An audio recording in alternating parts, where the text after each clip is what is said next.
माघ मास की कथा अध्याय 27। राधे राधे मित्रों, अभी तक सभी ने अध्याय 26 तक की कथा सुना होगा। उम्मीद करती हूँ सभी को पसंद आई होंगी। आज सुनेंगे माघ मास की कथा अध्याय 27। प्रेत कहने लगा कि हे पथिक, मैं इस समय तुम्हारे पास जो यह गंगा जल है उसे मांगता हूँ, क्योंकि मैंने इसका बहुत कुछ महात्म्य सुना है। मैंने इस पर्वत पर गंगा जल का बड़ा अद्भुत आश्चर्य देखा था, इसलिए यह जल मांगता हूँ। मैं प्रेत योनि में अति दुखी हूँ। एक ब्राह्मण अनधिकारी को यज्ञ कराकर ब्रह्म राक्षस हो गया। वह हमारे साथ 8 वर्ष तक रहा। उसके पुत्र ने उसकी अस्थियों को इकट्ठा करके गंगा में कनखल स्थान में गिरवा दिया। उसी समय वह राक्षसत्व त्याग कर सद्गति को प्राप्त हुआ।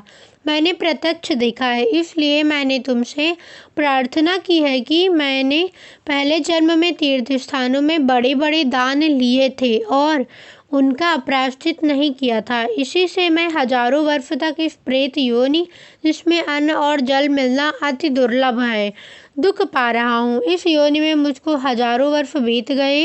इस समय आप जल देकर मेरे प्राणों को, जो कंठ तक आ गए हैं, बचाओ। कुछ आदि रोग से भी मनुष्य प्राणों को त्याग करने की इच्छा नहीं करता।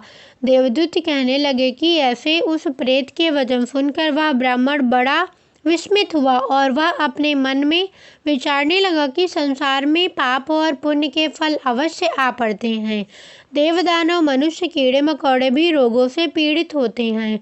बाल तथा वृद्धों में मरण, अंधा तथा कुबड़ा, ऐश्वर्य, दरिद्रता, पांडित्य तथा मूर्खता सब कर्मों से ही होता है।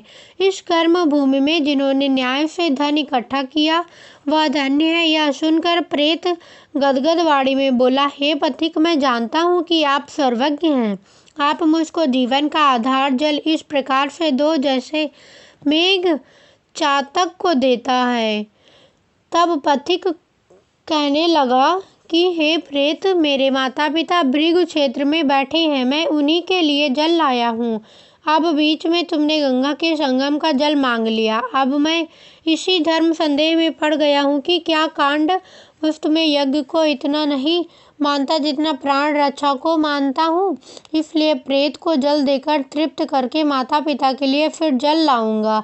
लोमश जी कहने लगे कि इस प्रकार वह पथिक ने गंगा यमुना के संगम का जल उस प्रेत को दिया। उस प्रेत ने प्रीतिपूर्वक जल को पिया। उसी समय वह प्रेत शरीर को छोड़कर दिव्य देहधारी हो गया। केरल कहने लगा कि बिंदु मात्र गंगा जल से वह प्रेत मुक्त हो गया। हम समझते हैं कि ब्रह्मा जी भी इस जल के गुण का वर्णन नहीं कर सकते, नहीं तो महादेव जी इस जल को मस्तक पर क्यों धारण करते। इस संसार में जो मनुष्य काया, वाचा और मनसा के पापों से रंग गए हैं वह गंगा जल के बिना नहीं घुलते। गंगा जल के सेवन से मुक्ति सदा सन्मुख खड़ी रहती है। जिसके जल को स्पर्श करते ही प्रेत प्रेतत्व को छोड़कर मुक्ति को प्राप्त होते हैं। जो गंगा स्नान करता है वह वैष्णव पद को प्राप्त होता है। यदि संबंधी लोग गंगा जल से तर्पण करें तो नरक में रहने वाले पितर लोग स्वर्ग में चले जाते हैं और स्वर्ग में रहते हुए ब्रह्मत्व को प्राप्त होते हैं। गंगा जल के समान और कोई मुक्ति का साधन नहीं। वह प्रेत वहां से चला गया और 1 मास में जब माघ मास आया तो उसने सुने हुए प्रयाग महात्म्य के अनुसार गंगा यमुना के संगम पर स्नान करके पिशाच शरीर को धारण कर भक्ति पूर्वक नारायण की स्तुति करता हुआ वह द्रविड़ देश का राजा गंधर्वों से सेवित उत्तम विमान पर बैठकर इंद्रपुरी को गया। सो हे द्विज, यह इतिहास पापों का जल्दी ही नाश करता है। इसमें धर्म का ज्ञान होता है। यह पुण्य, यश तथा कीर्ति को बढ़ाने वाला है, ज्ञान तथा मोक्ष का देने वाला है। तुम भी सद्गति पाने के लिए प्रयाग चलो। वहाँ पर हम ऐसा स्नान करें जो देवताओं को दुर्लभ होता है। वहाँ पर श्राप से पैदा हुआ पिशाचपन सब नाश को प्राप्त हो जाएगा। इस प्रकार लोमश जी के मुख से अमृतमय मधुर कथा को सुनकर मानो अमृत पीकर सब प्रसन्न हुए और पाप रूपी समुद्र से पार हुए। उन्हीं के साथ सब लोगों ने दक्षिण दिशा को प्रस्थान किया। यह थी संपूर्ण वीडियो माघ मास की कथा अध्याय 27। इसके आगे की कथा अगले अध्याय में सुनेंगे। यदि वीडियो पसंद आई हो तो वीडियो को लाइक, चैनल को सब्सक्राइब करके अपने मित्रों संबंधियों को शेयर जरूर करें। धन्यवाद।